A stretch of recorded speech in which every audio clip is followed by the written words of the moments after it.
Boa noite a todos. Vamos falar hoje sobre a família no plano de Deus.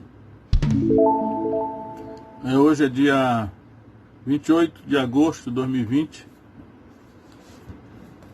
Hoje é sexta-feira, sexto dia da semana. Na verdade já estamos no sétimo dia, porque às 18 horas, pelo padrão da Bíblia, o dia já mudou para o próximo dia, que é o sábado, sétimo dia. Mas, deixando de lado essa questão aí, vamos conversar um pouco sobre a família no plano de Deus. Então eu quero inicialmente lembrar que desde o início da Bíblia, lá no Jardim do Éden, quando Deus estava fazendo a criação, ou criando, Deus disse: não é bom que o homem esteja só. E far-lhe uma ajudadora que lhe seja idônea ou compatível, né? Então, depois de criar o homem, depois de formar o corpo do homem, e também já tendo criado os animais, Deus formou a mulher de uma costela do Adão. Já quero advertir que esse é um assunto que devemos abordar com toda a simplicidade, né? Muitas coisas na Bíblia ou no plano de Deus são complexas, não é para qualquer um. Mas acredito que a maior parte das coisas são simples. E às vezes, por querer complicar aquilo que Deus fez simples, é que nós tropeçamos. Então Deus criou o homem, Deus criou a mulher, e Deus trouxe a mulher ao homem, e ali constituiu-se a primeira família, né? Por isso Jesus disse assim: onde estiverem dois ou três reunidos em meu nome, eu estou no meio deles. Dois seria, no caso, Adão e Eva, já eram uma igreja, né? Porque naturalmente Deus estava no meio deles, porque Deus era ali o paraninfo, Deus era o mentor, Deus estava fazendo tudo aquilo ali.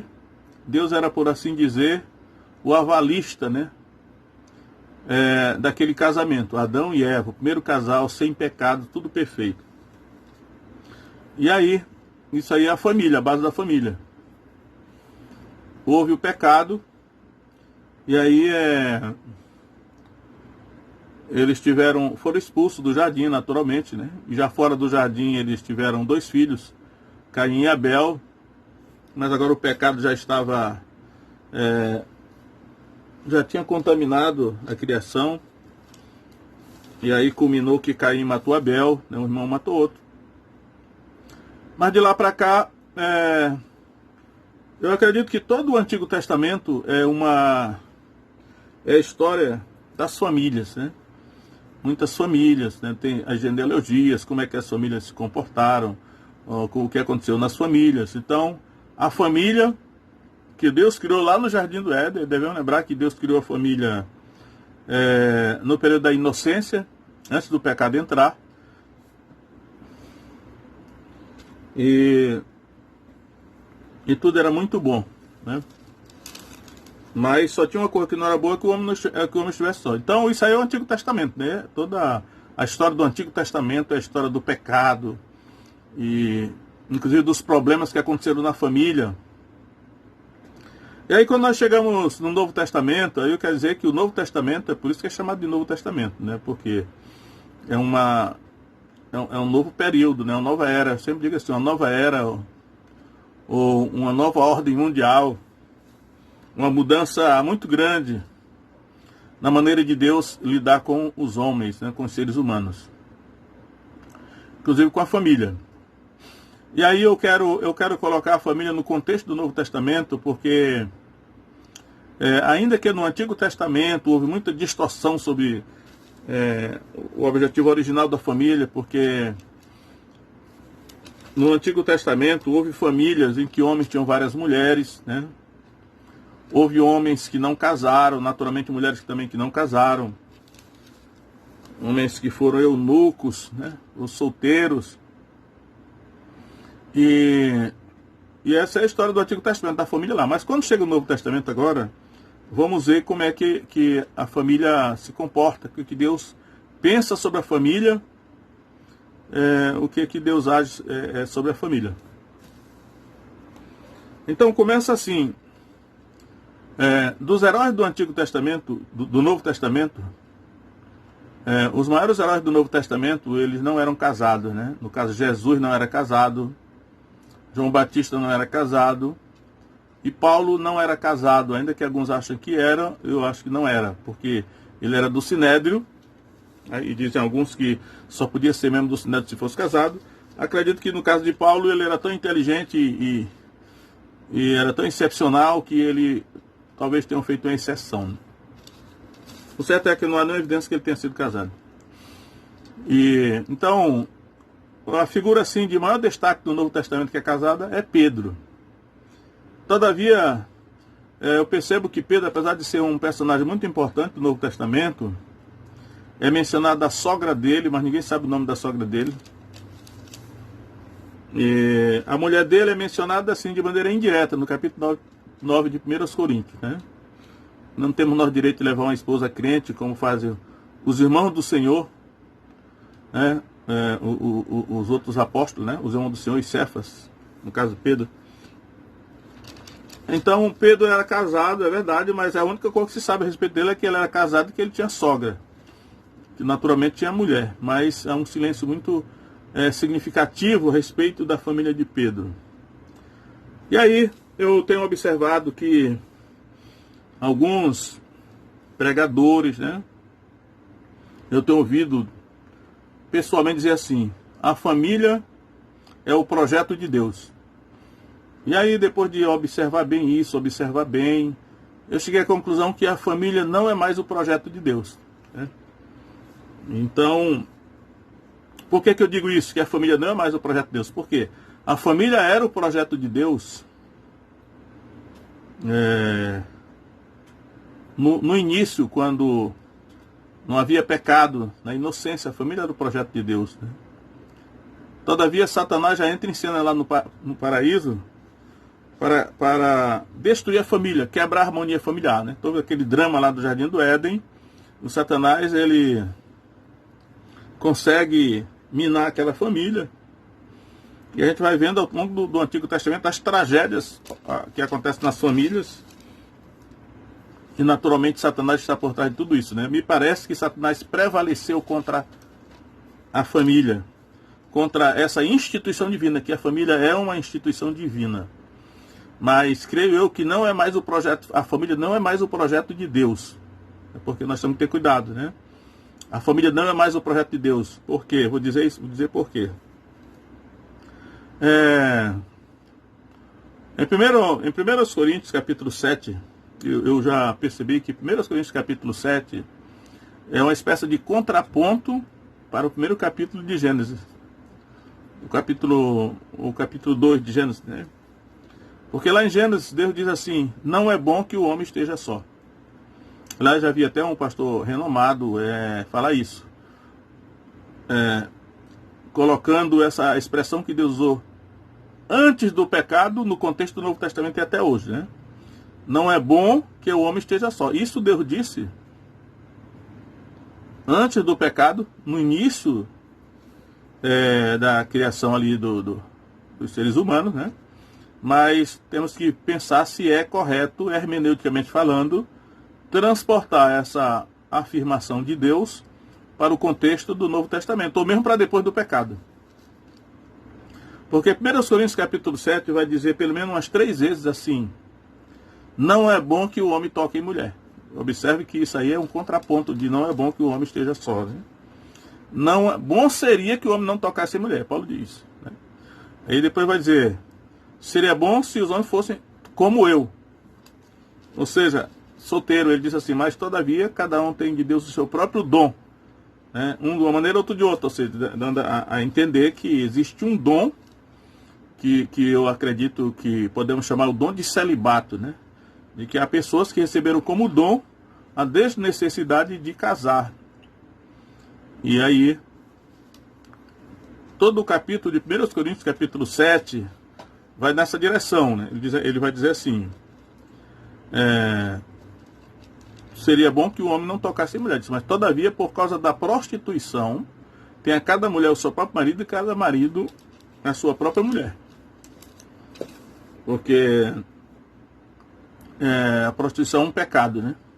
Se a pessoa ela não consegue se controlar, ele diz lá, então que se case. Se é melhor casar do que vir abrasado. Aí ele diz assim: todavia, aqueles que casarem não pecam. Por que aqueles que casarem não pecam? Porque, apesar de que a família é uma instituição divina, todavia a família faliu. O diabo prevaleceu contra a família. Que, no capítulo 7 de 1 Coríntios,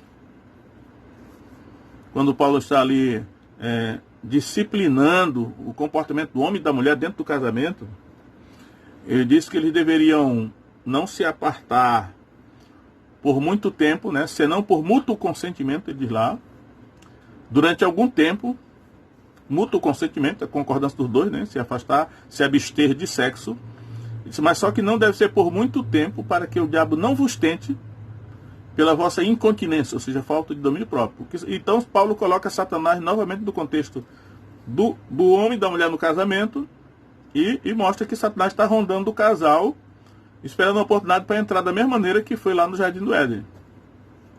Agora, por que Paulo diz assim: aqueles que casarem não pecam? Porque Deus, apesar de que a família não é mais o projeto de Deus, mas Deus, ele não revogou, ele não cancelou a família, ele deixa a família aí. Ele deixa a família aí. Ele sabe que a família é praticamente um projeto falido, porque Satanás ele conseguiu prevalecer contra as famílias. Embora nós reconheçamos a necessidade da perpetuação da espécie por meio da família, né?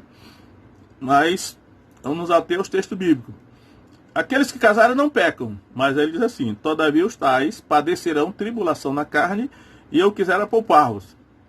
Então, quando eu vejo, por exemplo, muita gente sofrendo dentro do casamento, eu penso assim: Deus avisou, né? Paulo disse: quem casar não peca. Não é pecado, porque Deus, era o projeto de Deus a família. Deus não aboliu, não revogou. Ele disse: olha, a família está aí, só que a família não tem muita esperança, porque os que casarem vão padecer tribulação na carne. Ele diz lá outros motivos, que eu não vou considerar especificamente aqui. 1 Coríntios capítulo 7. Ele disse: mas o conselho aí no Novo Testamento é que as pessoas não casem, a não ser que a alternativa seja pecar, né? E aí, mas se a pessoa tem domínio próprio para se controlar, se casar, por causa dessa... Eu acredito que porque o casamento dá oportunidade para Satanás prevalecer contra a pessoa, né? Porque são vários personagens dentro do casamento, a mulher, o marido, a mulher, os filhos, e Satanás tem uma gama muito grande de alternativas, de possibilidade de tentar ali, né? Se não vai no outro. Uma pessoa solteira, que eu sei que é raro, é difícil, né? Inclusive o celibato obrigatório é errado, né? Isso é uma violência. Nesse texto de 1 Coríntios 7, ele realmente coloca o celibato como preferência. É melhor não casar do que casar, mas desde que a pessoa tenha o dom de ficar celibatário, né? Mas o celibato obrigatório é errado, isso aí é uma violência à natureza humana. Então, só que é o seguinte: então nós devemos nos iludir. O projeto de Deus não é mais a família, isso eu digo com toda a convicção. O projeto de Deus não é mais a família, embora a família não foi abolida, né? Agora, o projeto de Deus agora é a igreja. Essa que é a questão, né? Jesus diz, Mateus 16, 18, ele vai dizer, né? Também eu te digo que tu és Pedro, e sobre esta pedra edificarei a minha igreja, e as portas do Hades não prevalecerão contra ela. Então, agora, o projeto de Deus no Novo Testamento não é família, é a igreja. E o que é a igreja? É porque nós já estamos com a nossa mente condicionada a mentalizar a igreja como sendo alguma coisa que não é bem o que a Bíblia diz, né? Quando Jesus disse assim: onde estiverem 2 ou 3 reunidos em meu nome, aí estou no meio deles. Então, isso é a igreja. 2 pessoas reunidas em nome de Jesus, a igreja é. Esse, no caso, é o homem e a mulher. Ou então, quando ele diz assim: se 2 de vós concordarem a respeito de qualquer coisa que pedirem sobre a terra, ser-lhes-á concedida por meu Pai que está nos céus. E então, no caso, é o marido e a mulher. Mas é uma igreja. Mas é uma igreja. Então, 2 ou 3 seria a mulher, o marido e os filhos. Mas é uma igreja. Né? Então, o que é a igreja? Aí eu teria que dizer. A igreja é o projeto alternativo de Deus para a família. Já que a família fracassou, Deus criou um outro projeto para substituir a família. E esse projeto chama-se igreja. É por isso que temos que ter cuidado. Por exemplo, o sacerdócio do Antigo Testamento era hereditário. Só que o do Novo não é. Né? Não é obrigado a filho de pastor ser pastor. Deus pode chamar qualquer pessoa de qualquer família para ser pastor. Porque a chamada agora é pessoal, né? Não é por hereditário, porque a base não é a família. Só que tem uma coisa, apesar de que a família, ela não é mais o projeto de Deus, ela não foi abolida, ela continua aí. É como se Deus estivesse dizendo o seguinte: quem casar não peca, mas vai sofrer. Agora, e quem casar tem a responsabilidade de seguir os princípios que Deus estabeleceu para a família. Né? Então, a família ainda pode ser uma bênção? Pode, a família pode ser uma bênção, ainda pode. Né? Mas ela poderá ser uma bênção, ainda poderá funcionar se os princípios de Deus para a família forem seguidos. Né? Porque ela já está, a igreja, a família já está minada, já Satanás conseguiu minar. Né? E Satanás mina o comportamento do homem, mina o comportamento da mulher, mina o comportamento dos filhos. Então ele já minou a família toda. Todavia ainda há uma possibilidade de alguém constituir uma família, eu diria assim, razoável, né? Se seguirem os princípios de Deus para a família. Esse que é o problema. Né? Só que quando nós olhamos aqui para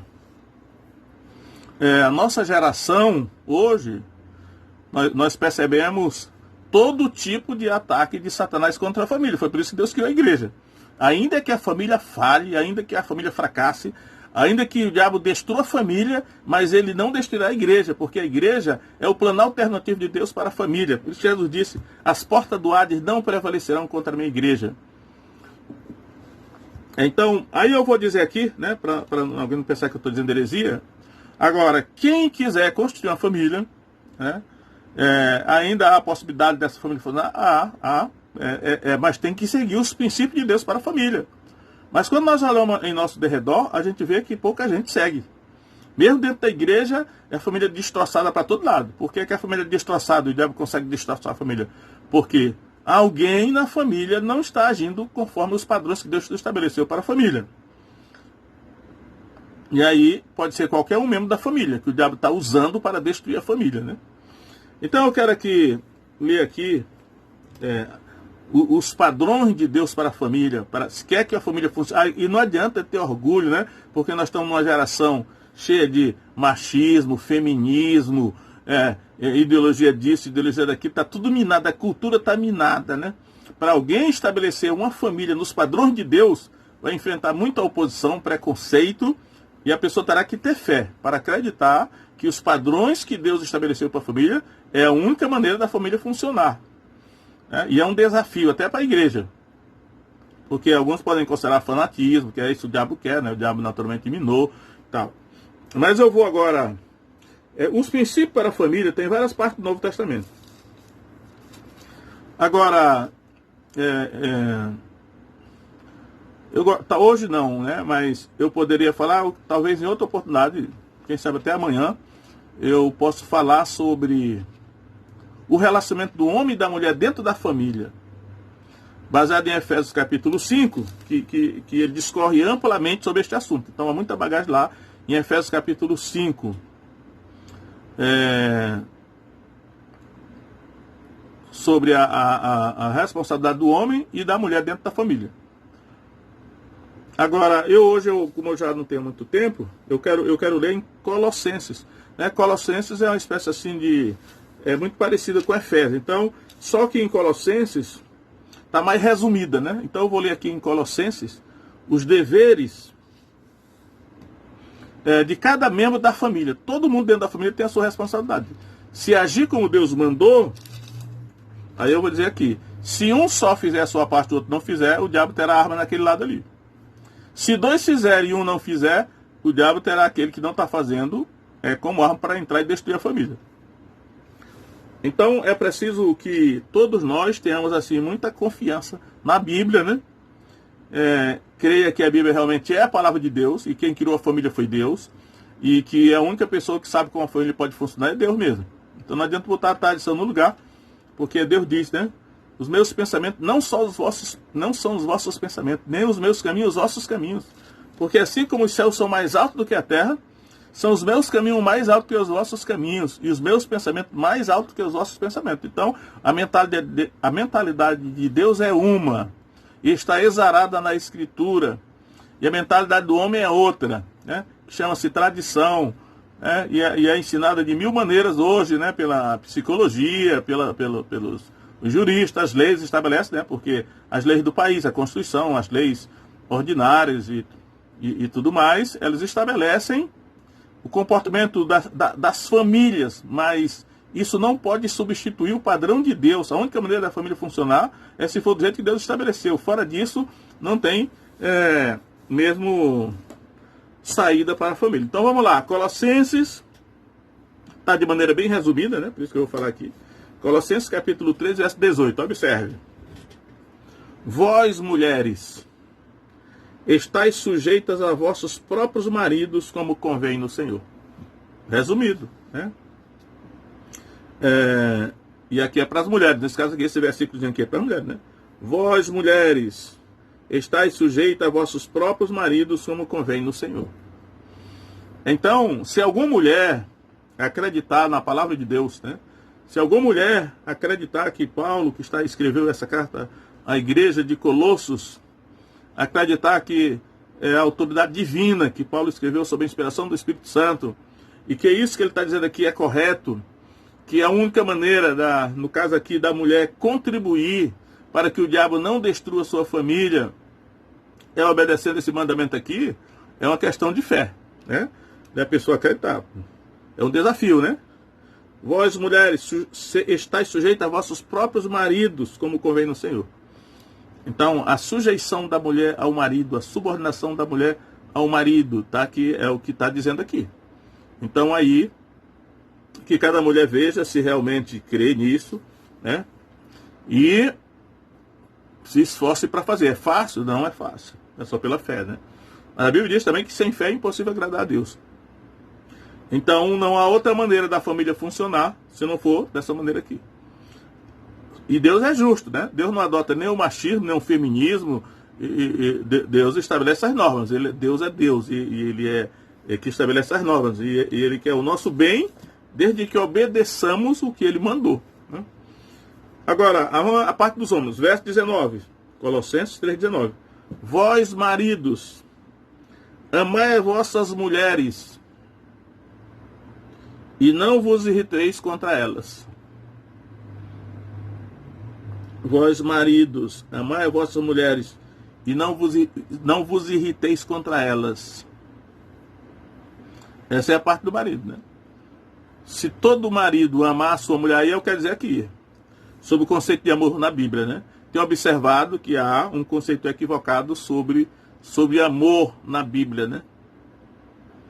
O amor que a Bíblia fala aqui, não é aquele amor, como alguém diria, né? Esse amor que a nossa cultura, às vezes, ela ensina, né? Baseado na cultura, baseado na cabeça do ser humano natural. Mas, quando diz aqui, vós, marido, amai as vossas mulheres, é porque hoje eu não tô querendo consultar lá Efésios capítulo 5, né? Mas já preguei várias vezes Efésios capítulo 5 e entendi ultimamente que o significado de o marido amar a mulher é ele providenciar para ela o sustento dela. Tipo assim, Jesus prometeu comida, bebida e roupa. Comida, bebida e roupa, já preguei uma vez sobre isso, e isso está mais lá em Efésios. Hoje eu não vou abordar Efésios, mas o sentido do marido amar a mulher é providenciar para ela aquilo que Deus disse. Comida, bebida e roupa. Comida para ela não morrer de fome, bebida para ela não morrer de sede, e roupa para ela não morrer de frio. Esse é o sentido de amar. Na Bíblia, né? Talvez amanhã eu fale sobre Efésios, vou mostrar lá em Efésios, fazendo exegese do texto mesmo, mas aqui já explicando aqui, né, o sentido de amar. Então, quando diz que o marido ama as vossas mulheres, é porque é a responsabilidade do marido providenciar para sua mulher exatamente isso, o sustento, né? Não deixar a mulher morrer de fome do seu lado, não deixar a mulher morrer de sede e não deixar a mulher morrer de frio. Por isso que eu já disse certa vez, e eu vou repetir aqui, que quando inclui a vestimenta da mulher, não é vestimenta por vaidade, é uma vestimenta útil, né, para ela não morrer de frio, nesse clima de que a noite pode esfriar e tal. Então, nesse caso aqui, quando diz como é que o marido demonstra o seu amor pela mulher, fazendo o seu papel de provedor, né? Prover necessidade, né? Naturalmente, hoje nós estamos dentro de uma cultura que está totalmente na contramão daquilo que a Bíblia ensina, porque na cultura de hoje, grande parte das mulheres trabalham para manter o seu próprio sustento, algumas até sustentam o marido, mas, se nós formos levar aqui a sério literalmente o que Deus está dizendo, a cultura subverteu a ordem de Deus. Então, eu não sei como é que a família não pode sobreviver numa cultura totalmente na contramão daquilo que Deus estabeleceu, né? Por isso que eu disse que a família faliu. Deus não pode esperar que uma família dê certo fora dos padrões que Ele estabeleceu, né? Que agora, ainda diz mais aqui, que os maridos não devem se irritar contra as mulheres. A pergunta é, quem é casado, aí depende com quem você é casado também, né? Por que que Paulo disse que o marido não deve se irritar contra a mulher? E não vos irriteis contra elas. Por que será que ele disse? O que a mulher faz que pode irritar o marido? Será que é a tendência do marido ser grosseiro, ser estúpido e se irritar com a sua mulher? E foi necessário, a palavra de Deus diz assim, marido, não vos irriteis contra as vossas mulheres? O que será que a mulher faz que leva o marido a se irritar?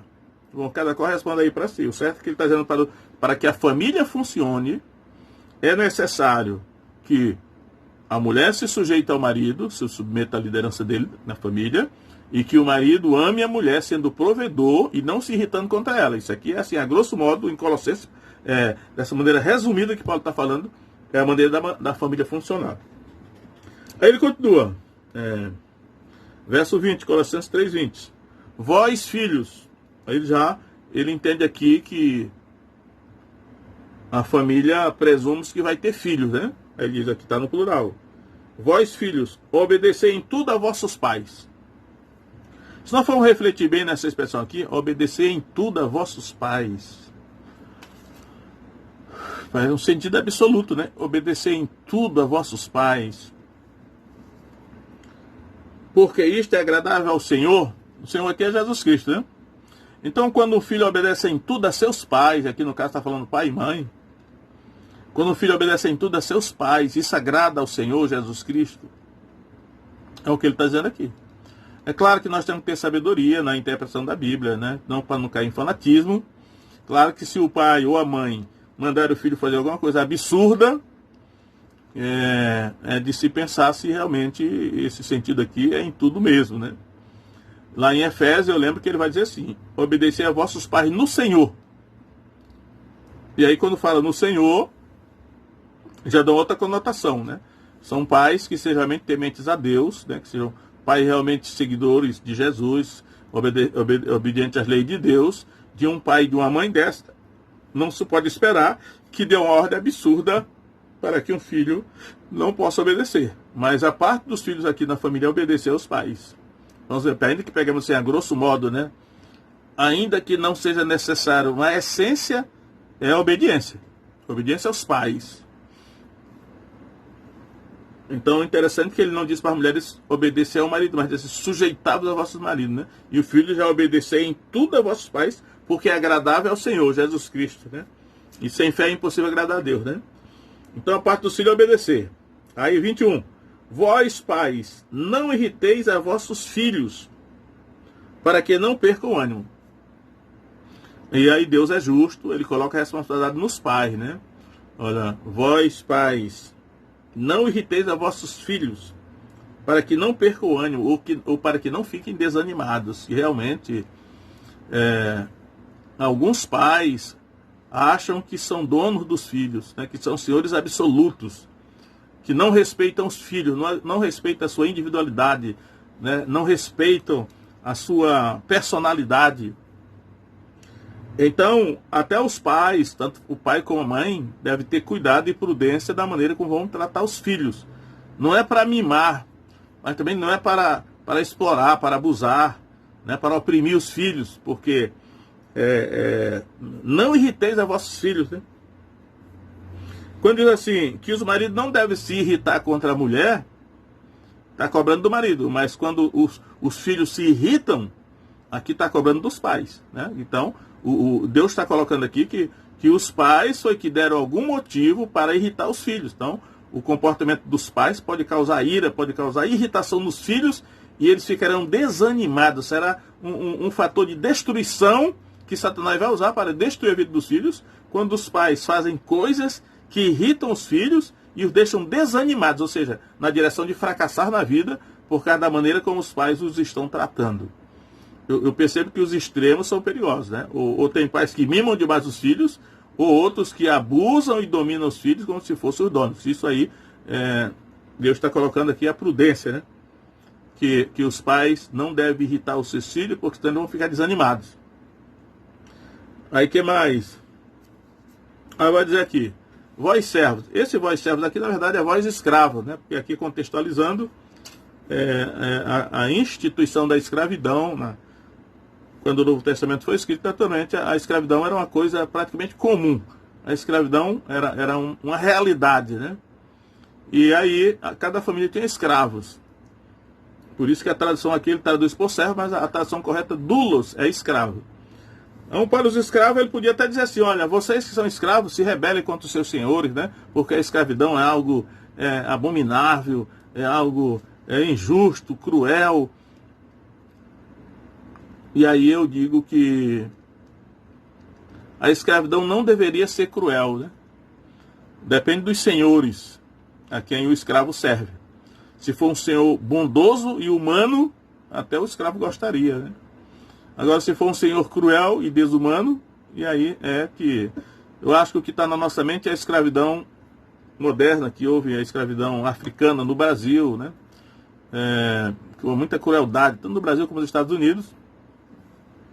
Mas não é o caso aqui. O certo é, vós servos, hoje eu acredito que seria alguma pessoa que trabalha na casa, né? Uma atividade servil, empregada doméstica, coisa semelhante, né?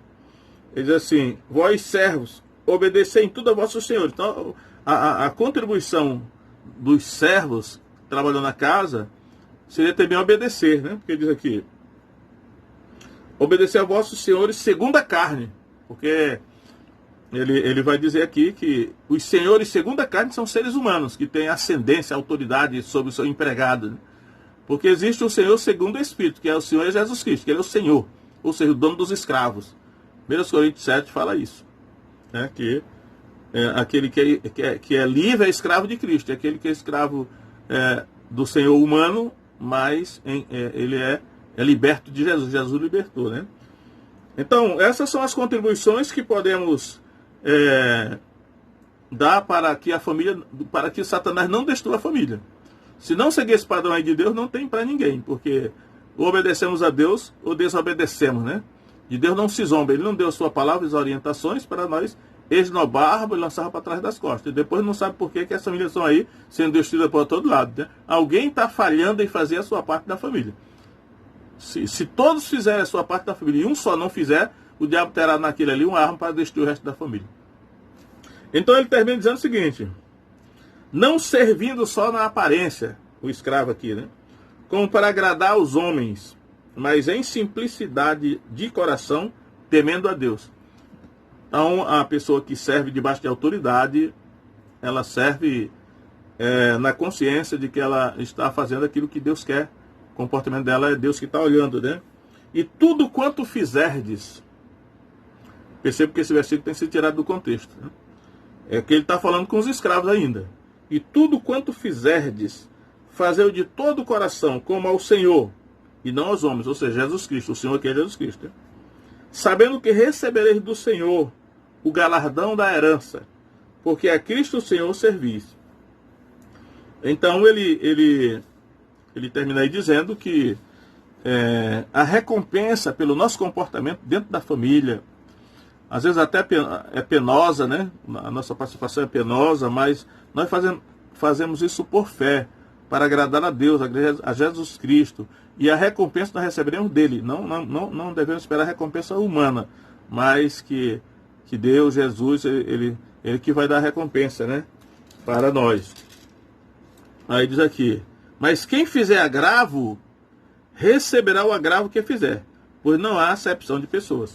Agora, aqueles que da família, que violarem os princípios, né? Que não fizerem a sua parte, naturalmente receberá castigo, né? O cedo ou tarde vai receber castigo.